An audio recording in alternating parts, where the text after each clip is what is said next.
आइए हम बात करते हैं वक्फ बोर्ड के बारे में। आखिर वक्फ बोर्ड है क्या और इसका गठन कब किया गया और किसके द्वारा किया गया और इसका मुख्य उद्देश्य क्या था।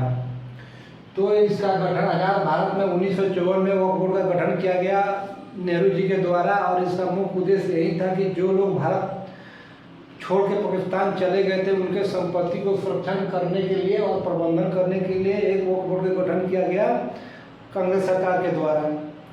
अब हम समझते हैं कि ये लोग पाकिस्तान क्यों चले गए भारत छोड़ के। जैसे देश आज़ाद हुआ था, एक देश आज़ाद होने के बाद में 250 वर्षों बाद हमारे देश के लोगों को बहुत खुशी मिली होगी कि आज हमारा देश आज़ाद हुआ है। लेकिन किसको पता था कि देश आज़ाद होते ही देश हमारा टूट जाएगा। लेकिन कुछ नेहरू और गांधी जी की नीति के द्वारा हमारा देश टूट गया और देश का विभाजन हुआ। देश विभाजन भी हो गया, वो समझ में आता है चलो विभाजन हो गया, वो नहीं होना चाहिए था लेकिन हो गया। लेकिन होने के बाद भी कुछ कानूनी प्रक्रिया होना चाहिए था, कुछ रूल रेगुलेशन होना चाहिए, लेकिन ऐसा नहीं हुआ। देश टूट गया और देश का विभाजन हुआ और लाखों कत्लेआम हुआ विभाजन के समय में।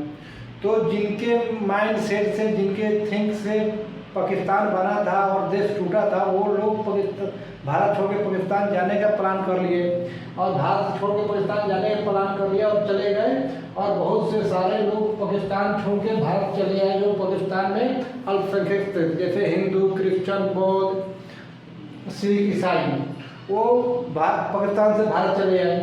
लेकिन भारत वो चले आए, लेकिन उनको सूझबूझ और उनको देखने के लिए कोई ऐसा नियम नहीं बना, कोई कानून नहीं बना। वो पूरे जिंदगी लाइफ दिल्ली के झुग्गी झोपड़ी और रोडों पे गुजारते रहे।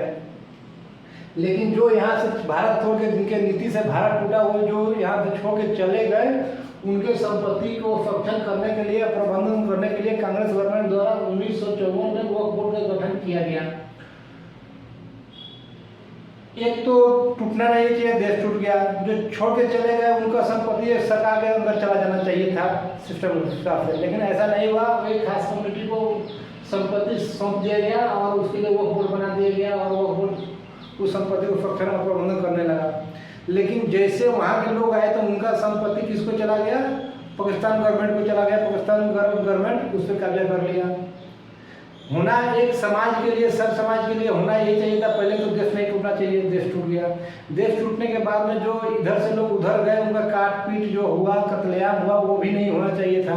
एक रूल रेगुलेशन होना चाहिए था, लेकिन वो भी नहीं हुआ। उसके बाद में जो लोग आए उनके लिए भी उनको गुजर बसर करने के लिए कुछ पैसे देना चाहिए था और उनके लिए कुछ सोचना चाहिए था, लेकिन ऐसा नहीं हुआ। बाद में जब वहाँ से यहाँ पे सीधा क्या होना चाहिए, जो यहाँ से चले गए थे, जो वहाँ से आए थे, उनके जमीन को अदला बदली कर देना चाहिए था। सब समाज के लिए, दोनों समाज को फायदा होता। जो यहाँ से गए उनको भी कुछ फायदा हो जाता, गुजर बसर करने के लिए उनको कुछ मिल जाता संपत्ति, और जो वहाँ से आए इनको संपत्ति कुछ मिल जाता, गुजर बसर करते। किसी को दर दर की ठोकर नहीं खाना पड़ता। जो यहाँ से वहाँ गए होंगे उनका भी क्या स्थिति रहा होगा पता नहीं, लेकिन वहाँ से जो यहाँ आए उनका स्थिति बहुत दयनीय। पूरे 70 साल तक दिल्ली के रोड पे, झुग्गी झोपड़ी में, जंगलों में उनका गुजर बसर वो करते रहे। उसके बाद में जब 1954 में वक्फ बोर्ड का गठन कर दिया गया और संपत्ति को संरक्षण करने लगा, उसके बाद में 1964 में फिर से इसमें संशोधन किया गया कांग्रेस गवर्नमेंट के द्वारा। और संशोधन करके इसमें एक आर्टिकल 9 के द्वारा ये इसमें प्रावधान दिया गया कि पूरे भारत में वक्फ बोर्ड की बनाया जाए, वक्फ बोर्ड की गठन किया जाए पूरे भारत में। 1964 में कर दिया गया। उसके बाद में 1964 के बाद में फिर 1995 यानी विगत 30 वर्षों बाद 1995 में फिर इसमें अमेंडमेंट हुआ। और इसमें जो अमेंडमेंट हुआ 1995 में, इसमें बहुत सारे काले कानून इसमें ऐड कर दिया गया। वहीं काले कानून जैसे कि 19 अप्रैल 1919 को रॉलेट एक्ट यानी ब्रिटिश शासन के द्वारा रॉलेट एक्ट के कानून बनाया गया। और उस कानून का यही प्रावधान था कि कोई भी क्रांतिकारी, भारतीय क्रांतिकारी ब्रिटिश शासन के खिलाफ आवाज़ नहीं उठा सकता है। अगर आवाज़ उठाता है तो उसको बिना ट्रायल के, बिना FIR के उसको गिरफ्तार कर लिया जाएगा, कम से कम 2 साल तक की सजा होगी। दूसरा प्रावधान ये था कि प्रिंट मीडिया पर 100% प्रतिबंध लगा दिया गया। इसके बारे में कोई प्रिंट मीडिया कोई रिपोर्ट नहीं छाप सकता है। तीसरा प्रावधान ये था कि जो भी सुनवाई होगी बंद कमरे में सुनवाई होगी। ये काले कानून ब्रिटिश शासन के द्वारा लगाया गया था 19 अप्रैल 1919 को। उसके बाद में इसका प्रतिरोध और इसका विरोध भारतीय समाज, भारतीय जो क्रांतिकारी थे करने लगे, और इसका ये हुआ कि 13 अप्रैल 1919 को जालियांवाला हत्याकांड हुआ, जिसमें जनरल डायर ने जो इसके खिलाफ आवाज उठा रहे थे भारतीय क्रांतिकारी, जिसके खिलाफ में जनरल डायर ने गोली चलाने का आदेश दे दिया। दसों हजार लोग विथिन 1 आवर्स में लोग मारे गए गोलीबारी में। ये हुआ 13 अप्रैल 1919 को जालियांवाला हत्याकांड हुआ। ये काले कानून के वजह से हुआ। ऐसा ही काले कानून 1995 में कांग्रेस गवर्नमेंट द्वारा आज़ाद भारत में ऐसे संशोधन करके डाल दिया गया। अब हम समझते हैं कि आज़ाद भारत में ऐसे काले कानून कांग्रेस गवर्नमेंट के द्वारा ऐसे डालने की क्या मानसिकता रही होगी। अब ये समझने की बात है, इतने काले कानून 1995 का वक्फ अधिनियम 3 यह कहता है कि अगर वक्फ बोर्ड की लगता है कि यह जमीन किसी मुस्लिम की है तो यह जमीन वक्फ बोर्ड की हो जाएगी। यहाँ वक्फ बोर्ड की सोचना ही काफ़ी है। यानी मैथोलॉजी समझिए, कांग्रेस गवर्नमेंट की जमीन, किसी भी जमीन में वो कब्जा कर सकता है। उसको ऐसे माइंड सेट से, अगर माइंड से दिमाग से लगता है कि यह जमीन मुस्लिम की है तो कब्जा कर सकता है, और वो उसका सोचना ही काफ़ी है। सोच लिया मतलब उसका ज़मीन हो गया। ये इसलिए बना दिया गया ताकि, ऐसे इसलिए बनाया गया ताकि अगर कोई बात विवाद ज़्यादा बढ़ता है तो वो वक्फ बोल सकता है कि हमें पता चला कि हम सोचे कि ये मुस्लिम की ज़मीन है। किसी भी ज़मीन को कैप्चर कर सकता है, उसको लगता है, यानी कोई रिपोर्ट की, कोई दस्तावेज की ज़रूरत नहीं है। ऐसे आर्टिकल 3 डाल दिया गया 1995 में। इसमें 4 आर्टिकल, बहुत खतरनाक आर्टिकल जो डाला गया, इसके बारे में पूरा विवरण से हम बताएंगे।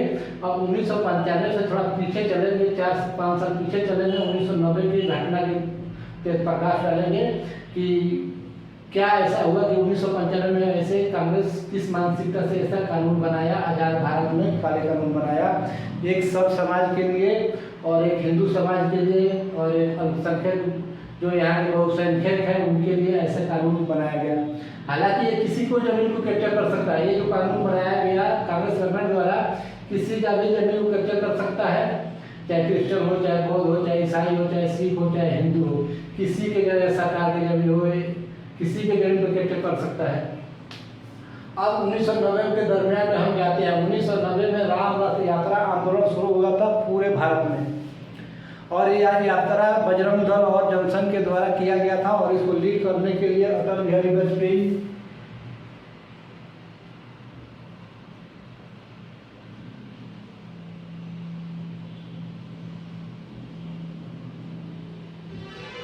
लाल कृष्ण आडवाणी,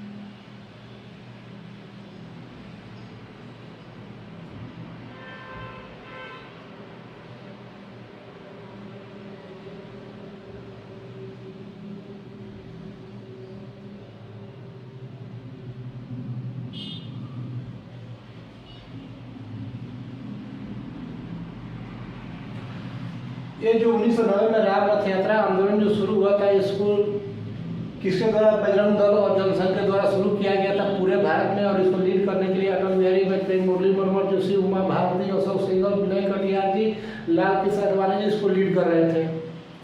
और लीड की इसका मुख्य उद्देश्य इनका क्या था? इनका मुख्य उद्देश्य यह था कि उस समय 3 मंदिर जो हमारे उत्तर प्रदेश में जब बाबर लोग यहाँ आया, औरंगजेब आया इस भारत में, तो क्या किया, सबसे पहले यहाँ के मंदिर को ध्वस्त किया, यानी यहाँ कल्चर को डेमोलिश किया, यहाँ कल्चर को ध्वस्त किया और बहुत सारा जोर जबरदस्ती किया धर्म परिवर्तन करने के लिए, इसके लिए मंदिर तोड़ दिया। तो ये मंदिर जब मुगल साम्राज्य ने मंदिर पे ध्वस्त किया, विध्वंस किया मंदिर को, जब देश आज़ाद हुआ, देश आज़ाद होने के बाद 1990 यानी 47 में देश आज़ाद होता है, और 1990 में डिमांड होता है बजरंग दल और जनसंघ और कुछ हमारे हिंदू समाज मांग किया, भाई हमारा जमीन जो जो मंदिर तोड़ के मस्जिद बनाया गया, ये जमीन हमें वापस दे दी जाए। इसमें कौन कौन से मंदिर थे? काशी में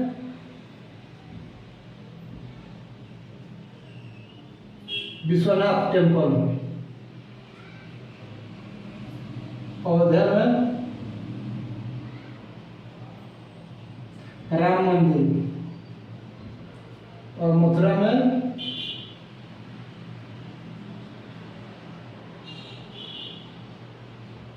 कृष्ण मंदिर। इस राम रथ आंदोलन का यही उद्देश्य था कि जो हमारे 3 मंदिर जो तोड़ के मुगल साम्राज्य ने मस्जिद बनाया था, इस जगह को हमें फिर से वापस दे दिया जाए और इस पर हम मंदिर बनाएंगे।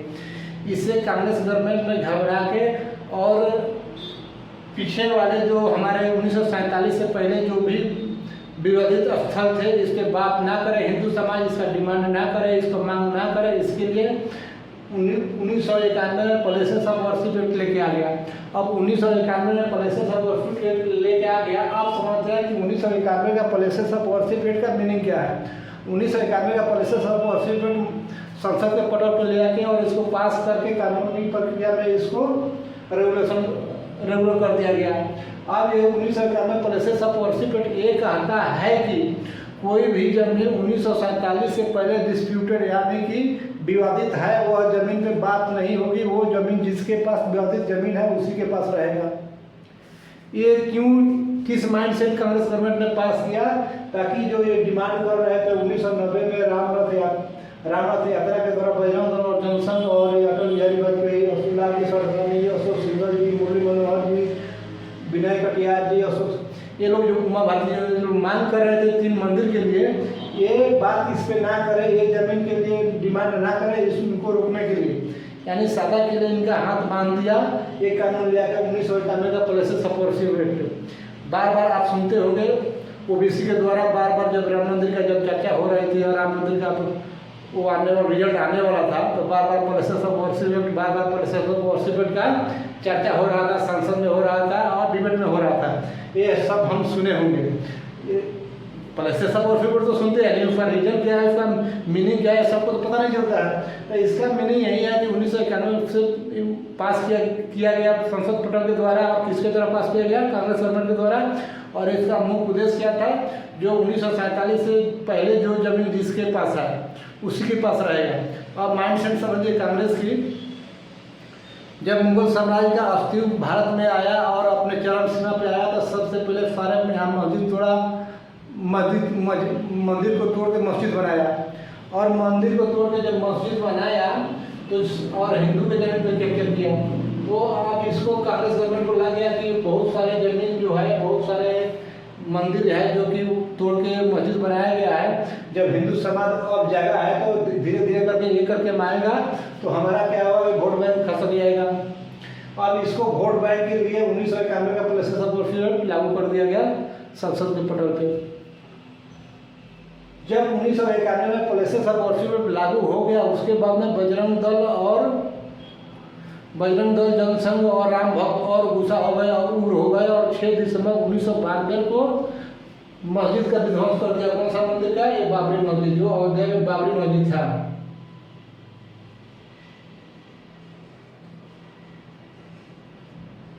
बाबरी मस्जिद को विध्वंस हो गया 6 दिसंबर 1992 को, 6 दिसंबर 1992 को बाबरी मस्जिद का विध्वंस हो गया राम भक्त द्वारा और बजरंग दल के द्वारा, जनसंघ के द्वारा। उसके बाद में कांग्रेस गवर्नमेंट इसका बदला लेने के लिए 1995 में वक्फ बोर्ड अधिनियम संशोधन लेके आ गया। अब समझिए, जब वक्फ बोर्ड 1992 में मस्जिद का विध्वंस हुआ और 1995 में फिर से वक्फ अधिनियम संशोधन लेके आ गया। अब समझिए, पीछे थोड़ा सा और जाइएगा, जो हिंदू समाज और बजरंग दल जो डिमांड कर रहा था, पहला डिमांड उनका था ये अयोध्या का मस्जिद तोड़ के मंदिर बनाने के लिए वो पूरा प्रयास कर रहे थे और इसके लिए डिमांड कर रहे थे। अब जो मंदिर का जो एरिया था ओनली 27 एकड़ जमीन डिस्प्यूटेड था, यानी विवादित जमीन 27 एकड़ था। लेकिन इसका जब मस्जिद टूट गया, विध्वंस हो गया 1992 में, 6 दिसंबर 1992 में जब बाबरी मस्जिद का विध्वंस हो गया, अब इसका बदला लेने के लिए कांग्रेस गवर्नमेंट ने 1995 में वो अधिनियम लेके संशोधन लेके आ गया अमेंडमेंट करने के लिए। अब इसमें समझिए कितने डेंजर कितने खतरनाक कानून इसमें ऐड कर दिया गया। हम यहाँ ओनली 27 एकड़ जमीन डिमांड कर रहे थे, लेकिन ये ऐसे आर्टिकल ऐसे सेक्शन लगा दिया कि जो विगत 13 वर्षों में यानी 12 से 13 वर्षों में 2013 से लेकर 2025 के बीचों में 21 लाख एकड़ जमीन कब्जा कर लिया वक्फ बोर्ड ने। और ब्रिटिश शासन में भी वक्फ बोर्ड था। ब्रिटिश शासन में 1913 से लेके और 2013 तक यानी विगत 100 वर्षों में इसके पास जमीन कितनी थी वक्फ बोर्ड के पास? ओनली जमीन थी लैंड थी इसके पास 18 लाख एकड़ यानी 18 लाख एकड़ जमीन थी। लेकिन जैसे सभी कानून इसमें 1995 और 2013 में इसको पूरा ताकत दे दिया गया। ये 2013 के बाद में 2025 तक यानी विगत 13 वर्षों में ये संपत्ति कितना हड़प लिया कितना कब्जा कर लिया यानी कि 21 लाख एकड़ दोनों को मिला दिया, मतलब 100 वर्ष का और 112 वर्ष यानी दोनों को मिलाने के बाद में इसके पास संपत्ति कितना हो गया?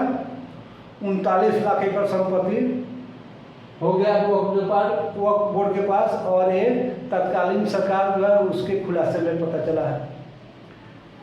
अब इसमें हम बताएंगे सिलसिलेवार तरीके से कि कौन कौन से ऐसे कानून काले कानून इसमें ऐड किया गया कि जिससे जमीन ये विगत 12 वर्षों में 21 लाख एकड़ जमीन कब्जा कर लिया। तो पहला है 1995 का वो अधिनियम सेक्शन 3 यह कहता है कि अगर वक्फ बोर्ड की लगता है कि यह जमीन किसी मुस्लिम की है तो वह जमीन वक्फ बोर्ड की हो जाएगी। यहाँ वक्फ बोर्ड की सूचना ही काफ़ी है। और इसका मेथोडोलॉजी एक ही है कि किसी भी जमीन को कैप्चर कर सकता है और अगर कुछ वाद विवाद बढ़ता है तो बोल सकता है कि हम समझे कि ये मुस्लिम की जमीन है। ये मेथोडोलॉजी समझिए कांग्रेस गवर्नमेंट की। उसके बाद में 1995 का ही वक्फ अधिनियम सेक्शन 3R यह कहता है कि अगर किसी भी जमीन पर धार्मिक कार्य हो रही होगी या परोपकारी या चैरिटेबल ट्रस्ट होगी तो वह जमीन वक्फ बोर्ड की मान ली जाएगी। यानी पूरे भारत में कहीं भी ऐसा कोई जगह है जहाँ परोपकारी काम हो रहे हैं या धार्मिक काम हो रहे हैं वो जमीन वक्फ बोर्ड की मान ली जाएगी। सेक्शन 3R वक्फ अधिनियम सेक्शन 3R कह रहा है। उसके बाद में 1995 का ही वक्फ अधिनियम की सेक्शन 85 यह कहता है कि अगर आप वक्फ ट्रिब्यूनल को संतुष्ट नहीं कर पाते हैं तो वक्फ ट्रिब्यूनल का फैसला अंतिम होगी। आप उसके खिलाफ किसी भी न्यायालय में चुनौती नहीं दे सकते हैं, जैसे कि सिविल कोर्ट, हाई कोर्ट और सुप्रीम कोर्ट। यानी इस मुस्लिम वक्फ बोर्ड के पास में एक ऐसा कोर्ट भी है, यानी एक खास कम्युनिटी के लिए एक कोर्ट बना दिया गया कि आप जमीन का जो भी केसेस आएंगे वो इसका फैसला देना है। और ये जो फैसला देगा वक्फ ट्रिब्यूनल जो फैसला देगा यानी सुप्रीम कोर्ट में उसको चुनौती नहीं दिया जा सकता है। यानी कि वक्फ बोर्ड का ये वक्फ ट्रिब्यूनल का फैसला जो है वो अंतिम होगी। अब समझिए वक्फ ट्रिब्यूनल यानी सेपरेट कम्युनिटी के लिए सेपरेट एक कोर्ट दे दिया जमीन के कार्यों के लिए फैसला देने के लिए। उसके बाद में 1995 का वक्फ अधिनियम सेक्शन 40 ये कहता है कि किसी भी जमीन पर दावा ठोक सकता है वक्फ बोर्ड और पीड़ित पक्ष को वक्फ बोर्ड की दरवाजा खटखटाना पड़ेगा। फिर वक्फ सर्वेयर सर्वे करेगी और रिपोर्ट सौंपेगी कि जमीन किसकी है। यानी कि मान के चले कि मैं वक्फ बोर्ड हूँ, मैं ज़मीन कैप्चर कर लिया और मैं अपने बच्चों को भेजूंगा सर्वे करने के लिए ज़मीन किसका है। अब बताइए मैं ज़मीन कैप्चर कर लिया और मैं अपने बच्चों को भेजूंगा सर्वे करने के लिए, तो क्या मेरा बेटा मालिक जमीन मालिक पक्ष में तो नहीं देगा सब रिपोर्ट, और रिपोर्ट तो मेरे पक्ष में देगा। तो ऐसे यानी कि वो बोर्ड का सर्वेयर ही सर्वे करेंगे और वो जो रिपोर्ट सौंपेगा उसी आधार पे केस चलेगा। और एक केस कहाँ चलेगा वो ट्रिब्यूनल में चलेगा और किसको जाना पड़ेगा यानी जमीन मालिक को ही बार बार दरवाजा खटखटाना पड़ेगा। वो बोर्ड कैप्चर कर दिया मतलब कर दिया, उसको कहीं जाने की जरूरत नहीं है। ये सेक्शन 40 कहता है। ऐसे कानून कांग्रेस गवर्नमेंट के द्वारा इसमें आर्टिकल इसमें डाल दिया गया 1995 में। उसके बाद में मनमोहन सरकार के ही द्वारा वक्फ बोर्ड और ट्रिब्यूनल को अस्मित अधिकार दे दिया गया 2013 में कि आप बिना किसी भी हस्तक्षेप को बगैर आप किसी भी जमीन पर दावा ठोक सकते हैं और आपके खिलाफ कोई कहीं किसी न्यायालय में नहीं जा सकता है। आप 100% स्वतंत्र है जमीन कब्जा करने के लिए। ये किसके द्वारा किया गया? कांग्रेस गवर्नमेंट के द्वारा, मनमोहन जी का सरकार था। उसके बाद में 2014 में फिर से मनमोहन सरकार के द्वारा दिल्ली के प्रमुख 123 जगह उपहार में दे दिया गया है। वह बोर्ड को सिर्फ खास कम्युनिटी को खुश करने के लिए, मतलब लैंड फॉर वोट, यानी 2014 में फिर से संसद के चुनाव आने वाली थी और उस चुनाव के मद्देनजर देखते हुए कांग्रेस गवर्नमेंट ने, मनमोहन सरकार ने 123 प्रमुख जगह दिल्ली में किसको दे दिया, वक्फ बोर्ड को दे दिया। और समझिए 123 जगह वक्फ बोर्ड को दे दिया उपहार में, जब सिर्फ वोट के लिए, यानी ये कम्युनिटी खुश हो जाएगा, मुझे वोट देगा 2014 में। अब इसको आप समझिए कि ये वक्फ बोर्ड क्या है, यानी वक्फ बोर्ड जो हमने आपको बताया 1914 में बनाया और संपत्ति को संरक्षण करने के लिए, लेकिन संरक्षण करते करते क्या कर दिया, कब्जा करने लगा ये जमीन। ये वक्फ बोर्ड बनाया गया था खास में 1954 में नेहरू जी के द्वारा कि जो लोग छोड़ के चले जाते उनके संपत्ति को संरक्षण करना और प्रबंधन करना, यानी उनको रख रखाव करना और उसको संरक्षण करना, कोई इस पर कब्जा न करे। लेकिन इसको ऐसे पावर दे दिया गया, ऐसे पावर देते गया 1995 में या 2013 में कि जमीन कैप्चर करने लगा। और कैप्चर करते करते क्या हुआ कि इसके पास विगत 12-13 वर्षों में, यानी 2013 से लेकर 2025 तक, यानी 13 में तो पूरा इसको महिषासुर बना दिया गया। महिषासुर के जैसे पावर था, किसी के हाथ पे, किसी के सर पे अगर हाथ रख देगा तो वो आदमी भस्म हो जाएगा जम के, ऐसा ही पावर दे देगा, किसको दे देगा, वो बोर्ड को, यानी किसी भी जमीन पे हाथ रख देगा वो जमीन वो बोर्ड की हो जाएगी। और स्वतंत्र कर दिया गया कि आप किसी भी जमीन पे हाथ रख दीजिए, वो आपका हो जाएगा, आपको कोई हस्तक्षेप नहीं कर सकता है। ये 2013 में। उसके बाद 13 से 25 के बीच, यानी विगत 12 वर्षों के बाद अंदर में ये जमीन 21 लाख एकड़ जमीन कब्जा कर लिया। आप समझते हैं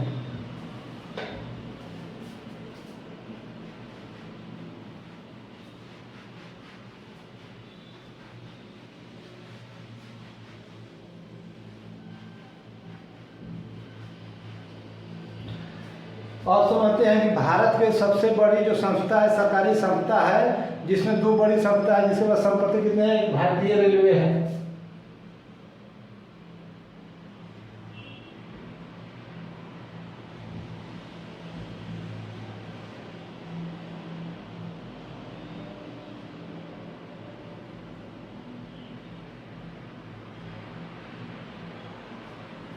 यानी भारतीय रेलवे के पास कितनी जमीन है, 33 लाख एकड़। अब नॉर्मली पॉइंट ऑफ व्यू से आप समझिएगा कि 33 लाख एकड़ जमीन है, मतलब पूरे भारत में कितने स्टेशन है, कितने प्लेटफार्म है और कितने ट्रैक बिछाया गया है, लाइन, पूरे भारत में लाइन के ट्रैक का जाल बिछा हुआ है। सभी संपत्ति को मिला लेंगे तो कितने के पास जमीन हो गया, 33 लाख एकड़ भारतीय रेलवे के पास। उसके बाद में सेकेंड में कौन है, उसके बाद में सेकेंड में कौन है,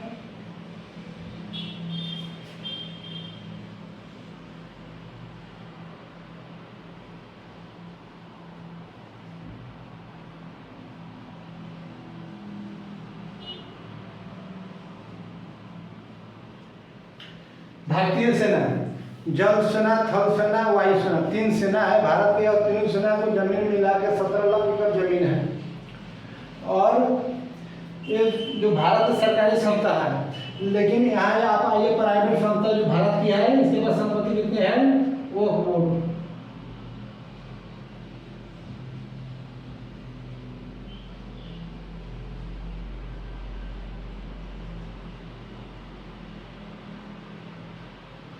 उनतालीस लाख एकड़। आप समझे 39 लाख एकड़, यानी कि रेलवे से भी ज्यादा जमीन किसके पास है, वक्फ बोर्ड के पास में। यानी ये पहला नंबर पे है, प्राइवेट संस्था है और इसके पास इतना संपत्ति है, और ये संपत्ति का यूटिलाइज ओनली प्रॉपर सिंगल एक कम्युनिटी ही कर सकता है, उस पर दूसरा कोई कम्युनिटी नहीं कर सकता है। ये दूसरे किसी कम्युनिटी चाहे जितना भी गरीब हो उसको नहीं मिल सकता है, एक खास कम्युनिटी को इसका फायदा मिल सकता है। लेकिन ये भी देखने की बात है, जो वक्फ बोर्ड बना था, ये संपत्ति जो इसको सौंपा गया था, जो लोग चले गए थे पाकिस्तान छोड़, भारत छोड़ पाकिस्तान चले गए थे, इसका ये भी काम था कि जो जब संपत्ति इनके अंदर रहेगा, इसमें जो आमदनी जो कमाई होगी, इससे क्या होगा, जो गरीब मुस्लिम है उनके बच्चों को पढ़ाई लिखाई के लिए, उनको संरक्षण करने के लिए भी उनके मैंने गरीबी दूर करने के लिए पैसा लगेगा। लेकिन ऐसा नहीं हुआ। हुआ क्या कि इस जमीन पे जो भी जमीन कैप्चर किए, इस जमीन पे जो राजनीति से सक्षम जो लोग थे या भूमाफिया थे, इस जमीन का प्रॉपर अप्लाई पर्सनल फायदे के लिए करते रहे। एक गरीब मुस्लिम के लिए इसका कोई बेनिफिट नहीं मिला, ओनली इसका फायदा किसको मिला, जो राजनीतिक सक्षम से लोग थे और भूमाफिया थे, उनका फायदा पर्सनल फायदा मिला। अब समझिए कि वक्फ बोर्ड के पास कितना जमीन है, 39 लाख एकड़ जमीन इसके पास है, यानी रेलवे से भी ज़्यादा जमीन है। अब हम ये समझते हैं कि अब 39 लाख एकड़ में यानी कि नॉर्मली पॉइंट ऑफ व्यू से समझिएगा तो एक तो पॉइंट ऑफ व्यू से समझिए कि पूरे भारत में कितने स्टेशन है, कितने रेलवे ट्रैक बिछाया हुआ है, तो इसके पास 33 लाख जमीन एकड़ है और इसके पास 39 लाख एकड़। इसे आप समझिएगा। दूसरा अगर पॉइंट व्यू से समझिएगा तो वर्ल्ड का सबसे बड़ा गुजरात में मोटेरा स्टेडियम है, जिसका क्षेत्रफल 63 एकड़ है। अब वर्ल्ड का सबसे बड़ा स्टेडियम का क्षेत्रफल 63 एकड़ है, तो आप अगर इसमें 63 एकड़ से अगर डिवाइड कीजिएगा तो अनुमानित 61,904 स्टेडियम बन सकता है इसके जमीन में। और समझिए ये कानून बनाने का मानसिकता क्या रही हुई कांग्रेस गवर्नमेंट के, इसी आप जो आप पूरा वॉच कीजिएगा वीडियो और पूरा इसको समझिएगा तो आप इस समझ सकते हैं कि क्या मानसिकता रही होगी और कैसे एक जहर के समान इन्होंने कानून बनाया। एक सब समाज के लिए कानून जहर के समान है। इसका जब ऐसे कानून बना और इतना जमीन कैप्चर किया, इसका फीडबैक लास्ट में क्या मिलता है कि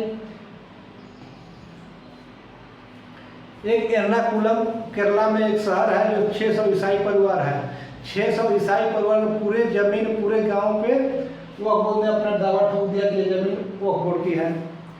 तिरुचितराई एक तमिलनाडु में एक गांव है, 1500 वर्ष की वो गांव है, वहाँ मंदिर है। वो पूरे गांव और मंदिर की जमीन पर दावा ठोक दिया कि ये जमीन किसके पास है, ये जमीन वक्फ बोर्ड की है। अब समझिए उसके बाद में वक्फ ट्रिब्यूनल के पास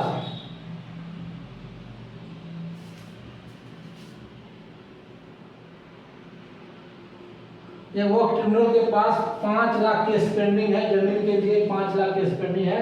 ये वक्फ ट्रिब्यूनल इसलिए बनाया गया था कि जो जमीन वक्फ बोर्ड से जो डिस्ट्रीब्यूटेड होगा वो वक्फ ट्रिब्यूनल इसका फैसला सुनाएगा और वो 2013 में इसको पूरा इसको पावर दे दिया गया। आपका जो फैसला होगा वो अंतिम होगा। इस फैसले को किसी भी कोर्ट में और किसी भी सिविल कोर्ट या हाई कोर्ट या सुप्रीम कोर्ट में इसको चुनौती नहीं दिया जा सकता है, यानी कि सबसे आप ऊपर हो वक्फ ट्रिब्यूनल। और ऐसा पावर कांग्रेस गवर्नमेंट ने एक खास कम्युनिटी को खुश करने के लिए और जमीन कैप्चर करने के लिए ये कांग्रेस गवर्नमेंट ने ये बनाया। अब जो लोग कांग्रेस गवर्नमेंट को छाती ठोक के वोट दे रहा है उनको सबसे पहले ये पढ़ना चाहिए कि कैसे कानून बनाया। मुझे ये सभी पढ़ने के बाद में मुझे ये लगता है कि जितना अंग्रेज शासन ने जितना चोट नहीं किया था उससे ज़्यादा चोट ये कांग्रेस गवर्नमेंट ने किया है आज़ाद भारत में। अगर आप इसको पूरा ब्यौरा से और इसको पढ़ेंगे तो समझिए इसका कितना खतरनाक मानसिकता से ये कानून बनाया गया है नरसिम्हा राव सरकार के द्वारा, जिस कांग्रेस गवर्नमेंट की थी। अब हम अगले वीडियो में ये बताएंगे कि आखिर नेहरू जी के कौन तीन गलतियां थी जिससे कश्मीर आतंक का अड्डा बन गया। अगला वीडियो में आप देखिएगा और ये इसको पूरा वॉच कीजिए और कमेंट कीजिए, शेयर कीजिए, सब्सक्राइब कीजिए। एक वीडियो हम आधा घंटा का वीडियो बनाते हैं, लेकिन ना जाने कितने दिन की तैयारी करने के बाद में एक वीडियो बनाया जाता है। ये वीडियो बनाने से पहले ऐसा दिखाया जाता है कोई ऐसा प्रमाण गलत ना हो कि कोई मुझ पर आरोप ना लगा दे। सभी कुछ पढ़ने के बाद में और सभी देखने के बाद में ये वीडियो बनाया जाता है। तो बहुत मेहनत करने के बाद एक आधे घंटे का वीडियो बनता है। अगर पूरा हम 1 घंटे का वीडियो बनाएंगे तो आजकल के टाइम में किसी के पास इतना टाइम नहीं है कि 1 घंटे का वीडियो ऐसे वीडियो देख सकता है। 2 घंटा तो पिक्चर देखेगा तो रणबीर आलिया को देखेगा, तो मेरा क्यों देखेगा। तो बहुत शॉर्ट में और इसमें जो निचोड़ है वही बताया गया है। आप इसको वॉच कीजिए, शेयर कीजिए, कमेंट कीजिए, लाइक कीजिए, सब्सक्राइब कीजिए। जय हिंद, जय भारत।